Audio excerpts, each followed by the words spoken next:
ფოტოგრაფიიდან უკვდავს სპარსულ შედევრამდე. ყველა ოჯახს აქვს ფოტო, რომელიც სიყვარულის, მემკვიდრეობისა და დაუვიწყარი მოგონებების ისტორიას გვიყვება. წარმოიდგინეთ, რომ ეს ძვირფასი შავთეთრი მოგონება მუზეუმის ხარისხის ხელნაკეთ სპარსულ ხალიჩად გარდაიქმნება. თითოეული პორტრეტი ზედმიწევნითი სიზუსტით იქმნება ხელით, ათასობით კვანძის მეშვეობით, რომლებიც სიცოცხლეს სცემს თითოეულ გამომეტყველებას, თითოეულ დეტალსა და თითოეულ ემოციას.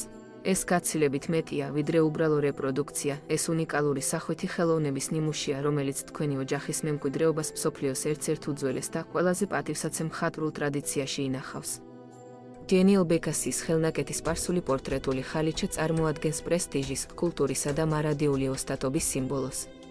ჩვეულებრივი ფოტოსგან განსხვავებით, ის შექმნილია იმისთვის, რომ თაობებს გაუძლოს, გახდეს ძვირფასი ოჯახური რელიკვია, რომელიც მშობლებისგან შვილებს გადაეცემა და აერთიანებს როგორც ემოციურ, ისე მაღალ მხატვრულ ღირებულებას.